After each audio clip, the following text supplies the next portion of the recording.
Hello students, welcome to our today lecture. In our today lecture, we are going to discuss that what are the effects of multicollinearity. So if there exists an issue of multicollinearity, so how it will affect your results. The first effects of multicollinearity is that unstable coefficients. So what does mean by unstable coefficients? Regression coefficients can become unstable and highly sensitive to minor changes in the model or data. Basically, what are regression coefficients? Regression coefficients are the values for the independent variables. When we run any model, any linear model, it will give us the coefficient for our betas. So, in case of multicollinearity, beta coefficients are highly unstable. When you include or exclude any new variable from your model, it will bring a drastic change on your coefficient values. So the first effect of multicollinearity is that it will highly affect your coefficients values when you add or subtract any new variable in your model. The second effect of multicollinearity is on your standard error. When there exists an issue of multicollinearity, it will affect your standard error. In case of multicollinearity, your standard error will become higher.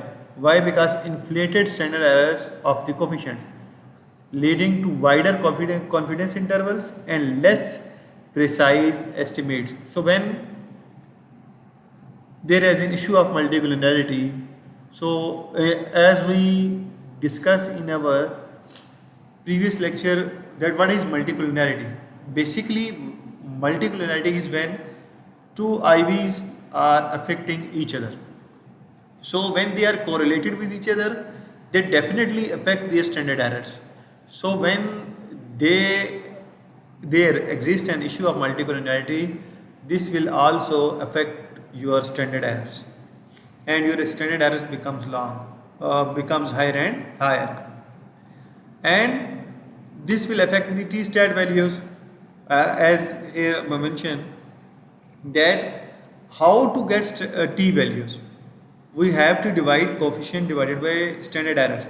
We have to divide coefficient by standard errors, and as standard error is in denominators, so in case of multicollinearity, when standard errors are becoming higher and higher, so it means your denominator is going higher and higher, so it will decrease your overall result, and this result is for t values. So this will affect your t stat values, and as your t value is becoming lower and lower, so it means that your results are becoming insignificant. So this will be the effect on large standard errors. The next thing, reduce statistical power, difficulty in rejecting the null hypothesis, resulting in non-significant p-values even for important predictors. Predictors mean your independent variables. So as I mentioned earlier that due to large standard errors, every effect is interrelated with each other. So when your standard error is becoming large and large, so it means that your t stat value is becoming lower and lower, and when your t stat value is becoming lower and lower, so it will increasing your p value, probability values. So as the probability value is going higher and higher, so when it will become higher than 5%, so the guideline said, or the rule of thumb said, that when your probability value is greater than 5%, that it means that your results are not significant. So it means that you have to accept the null hypothesis, and null hypothesis mean that predictor have no effect on the dependent variable. So when your p value is greater than 5%, you have to accept the null hypothesis, and by accepting the null hypothesis, it means that your predictors, your independent variables which you have included in your model, are not affecting your dependent variable. So this will be the effect of multicollinearity. And the last effect of multicollinearity is misleading R square. High R square values might be misleading to the model, may appear to fit well despite being poorly specified.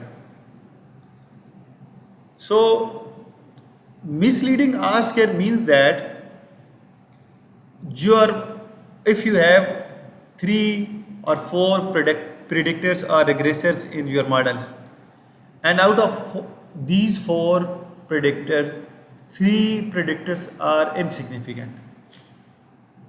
So with having 3 predictors insignificant, and on the other hand your R square value is, let's say, around about 60 or 70, 0.6 or 0.7. So how it is possible, how it is rational that you have 4 variables, 4 predictors in your model, and out of these 4 predictors, 3 predictors are insignificant and only one predictor is significant, and your R square value is this much high, 0.7 or 0.8. So this is not understandable. So if this is the case, this might be happening due to multicollinearity.